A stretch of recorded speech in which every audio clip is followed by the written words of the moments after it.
Every wall ever built has this one unspoken purpose, doesn't it? To divide. It's about setting up a clear line. Inside, outside. Captive, free. Yeah, absolutely.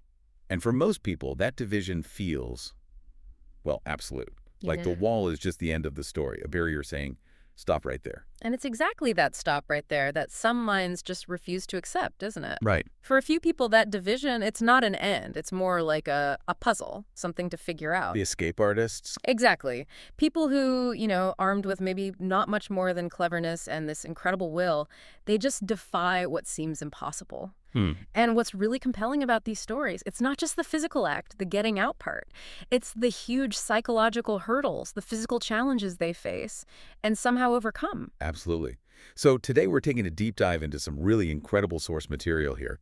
And it challenges us, you, me, everyone listening, to ask, what really makes an escape the greatest? Yeah, what defines great? This isn't just about making a list, It's more like a quest.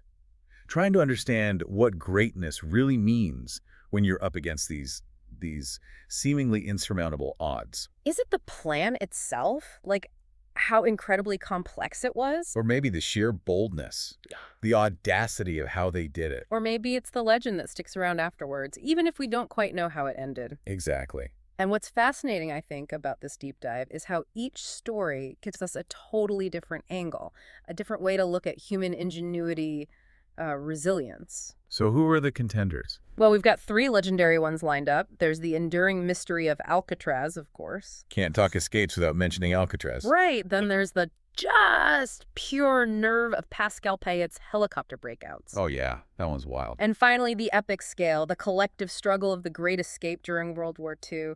Each one, I think, shows us something surprising about what great can actually mean when you're breaking free. Okay, let's unpack this then. Our search. It starts on this island. A place that was way more than just a prison. It was like a statement. Alcatraz. Alcatraz. The rock. For decades, it was the symbol of inescapable. Think about the defenses. Right. Treacherous tides, that freezing Pacific water. Yeah. Constant surveillance. Guards everywhere. Searchlights. To beat Alcatraz, you weren't just fighting walls and guards. You had to beat the sea itself. Which just begs the question, how do you even start thinking about beating a place designed to be unbeatable? Well, that reputation, inescapable, it wasn't an accident. No, it was carefully built up. To crush the morale of the inmates, sure, but also to tell the public, don't worry, the worst are locked up tight. Okay. So this created this powerful psychological block. The idea of escaping the rock felt almost, mythical, like a fool's errand. It made the whole system feel invincible, for the prisoners and the guards. 1962, 3 guys dared to challenge that myth. Frank Morris. Often called the brain, right? Supposedly a genius IQ. Yeah, 133 I read somewhere. And the Anglin brothers, John and Clarence, they already had a reputation for being resourceful previous attempts. Right, they knew a thing or two. And their plan, it wasn't about smashing things. It was painstaking patience, meticulous deception. It was almost artistic, the ingenuity over months and months. The level of detail. It's just genuinely astonishing when you dig into it. Like what? Okay, so they're chipping away at these crumbling cell walls, right? Damp from the sea air. Not with pickaxes. No. With spoons. Sharpened spoons they nicked from the mess hall. Spoons. And they even built these crude drills, get this, from a stolen vacuum cleaner motor. No way. Yeah, to widen the ventilation grates. I mean, imagine the sheer mental strength for that. Months of quiet, careful work, always terrified of being caught, but acting normal the whole time. And the theatrical stuff. What ways they fooled the guards. Because that's where it gets really clever, isn't it? Oh, absolutely. The dummy heads. The heads. Tell us about those. Okay, so during the nightly head counts, to make it look like they were asleep in their bunks, they sculpted these dummy heads. And they looked real. Apparently, remarkably so. Made from this weird mix of soap, concrete dust, paint, and actual human hair they saved from the prison barbershop. Wow. Like papier-mâché puppets. They tucked them into bed, blankets pulled up, while the real guys were squeezing through the vents into the utility corridor behind the cells. Unbelievable. And the raft. That's the water. Right. The final piece, that freezing, churning water. They stitched together this makeshift raft from over 50 stolen raincoats. 50 raincoats, glued, stitched, and they had a modified concertina, like a small accordion, to inflate it. You can just picture them. Hunched over night after night, stitching. knowing everything depended on it. It was the ultimate high-stakes DIY project, wasn't it? Totally. So June 11th, that night, they slip out into the dark bay. Morning comes. Guards find the dummy heads. And the men. Gone. Vanished. Huge FBI search, obviously, but no bodies ever found. The official line is they drowned, swept out by the currents. Well, the legend. The legend lives on, which raises that big question, right? Does an escape need, like, confirmed success, proof they made it to be legendary? Yeah. Because here, the lack of hard evidence, it almost became proof of something bigger. A win for the human spirit against this supposedly unbreakable system. It's this enduring mystery that people still talk about. That's Alcatraz, isn't it? That power. They didn't just try to escape prison. They almost escaped reality itself. They wrote themselves into legend. But, okay, if Alcatraz was all about that painstaking patience, that meticulous planning, our next story is a total contrast in method, in style. Oh, yeah. Pure, unadulterated audacity. A guy who just kept mocking the whole idea of a secure prison. Yeah, we are talking about Pascal Payet, a French prisoner who he rewrote the rule book on escaping. No chipping away with spoons for him. No. He looked up to the sky. He figured out that the biggest weakness in the system is often, well, what they don't expect, their assumptions. So 2001, what happens? His buddies hijack a helicopter, land it right there on the prison roof. He climbs aboard. Gone. In minutes. Just like that. Just like that. Seems impossible, but they made it look easy. But wait, the really mind-boggling part.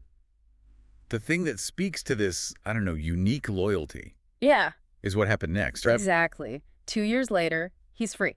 But he comes back with another helicopter? Not for himself. No. To bust out 3 friends still inside, I mean, that's like something out of a movie. The sheer nerve. It's incredible. And what's really insightful there, I think, Payet didn't just break out. He broke the whole mental model of prison security. How so? His success, again and again, it proved the system's weakness wasn't just a crack in a wall. It was its predictability. Yeah. He knew audacity wasn't just breaking rules. It was making them irrelevant. And returning for his friends, putting solidarity above his own safety, that just stunned everyone. Added a whole new layer to his legend. And it didn't even stop there. He gets caught again eventually. They put him under maximum security, keep moving him around so he can't plan anything. You'd think that would be it. Right. But 2007, it happens again. Seriously. Yeah. Despite everything, armed men hijack another helicopter, land it right in the prison courtyard this time, and out he goes. Third escape. 3 helicopter escapes. 2 for him, 1 for his mates. He didn't just outsmart the system, he completely ridiculed it. Pure, reckless boldness. Yeah. Just this casual dismissal of security. And apparently his stunts forced the French authorities to totally rethink and overhaul their maximum security protocols. They had to. He proved the system just wasn't ready for that kind of direct, airborne challenge. It just dismantles the whole conventional wisdom, doesn't it? It shows the power of pure, bold innovation. Disregarding the usual methods, sometimes the most unexpected way is the best way. Makes you wonder what other systems we think are secure might be vulnerable to someone bold enough. Exactly. Incredible. Okay, so our final contender. This shifts the focus away from individual brilliance or audacity towards a massive, collective, almost heroic effort. If Alcatraz is legend and Payet is audacity, this is epic ambition. On a scale that's honestly hard to wrap your head around. Stalag lived there. Stalag lived there? A Nazi German prisoner of war camp. World War II. Yeah. Hundreds of men united in defiance in a place specifically built to crush their spirits. And the context is grim, but it's vital, you know? These were Allied POWs. Airmen, engineers, officers, in a camp designed with the latest anti-escape tech. Like what? Well, the barracks were raised up on stilts, so you couldn't tunnel directly from under your bunk. Smart. They buried microphones around the perimeter fence to listen for digging sounds. And maybe the cleverest bit, the soil. The camp was built on sandy ground, and they deliberately used bright yellow sand from deeper down during construction. So any dark topsoil dug out from a tunnel would stick out like a sore thumb on the surface. Almost impossible to hide. The Germans thought it was foolproof. They did. They thought it was escape-proof. But under this incredible leader, squadron leader Roger Bischel, Big X, they called him, they planned something just unprecedented. Not one tunnel. No. 3. 3 tunnels, codenamed Tom, Dick, and Harry. Why 3? The idea was if one was found, they'd have backups. And it was just sheer ambition to overwhelm the German guards, The scale was staggering. How deep? How long? They dug over 30 feet down to get below the microphones and planned for hundreds of feet of tunnel for Harry. Each one shored up, supported by thousands of wooden boards. Where did they get the wood? Incredibly, from their own bed slats, thousands of them carefully removed and replaced. This wasn't just digging a hole then. Oh, not at all. It was this incredible feat of engineering under the worst possible conditions. And they kept innovating. They built air pumps.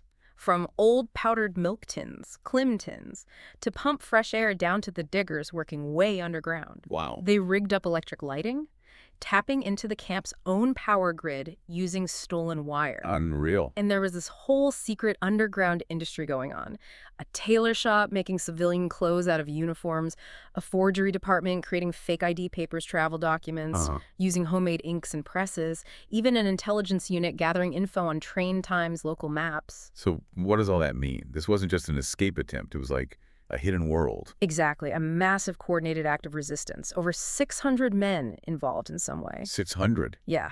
Diggers, engineers, lookouts, people they called penguins whose job was just to discreetly scatter the excavated soil, tailors, forgers. It was like a secret city under the earth, a testament to collective spirit, organization, defiance. So the night comes, March 24th, 1944. 76 men start crawling through Tunnel Harry, aiming for the woods just beyond the wire. Tragically, the tunnel exit, it came up short. Agonizingly short of the tree line they needed for cover. It ended in this open patch of ground, lit by the moon. Oh, no. A guard on patrol spotted movement. The alarm went up. What happened to the men?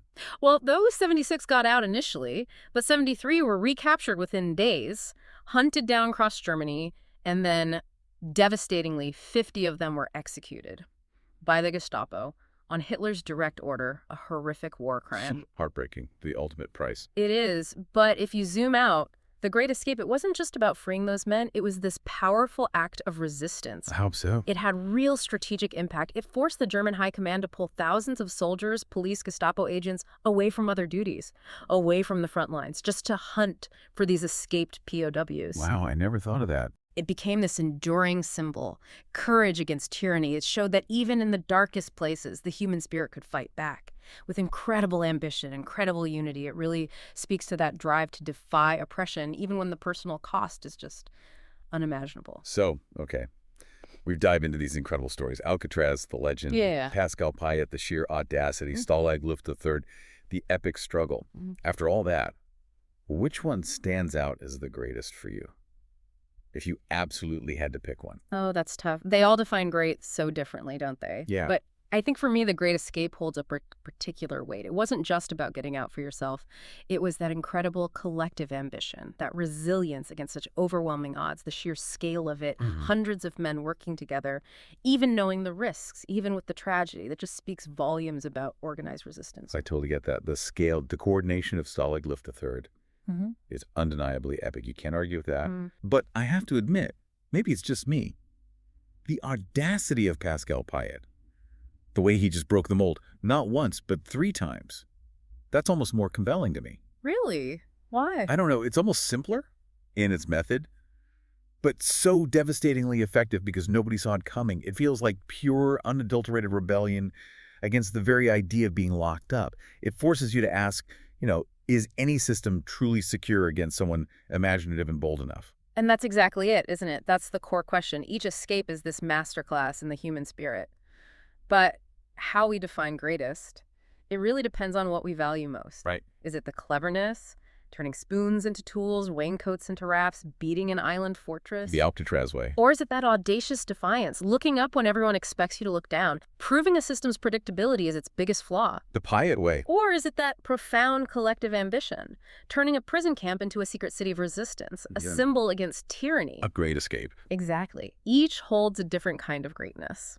Maybe the greatest escape isn't really just about breaking free from a physical wall.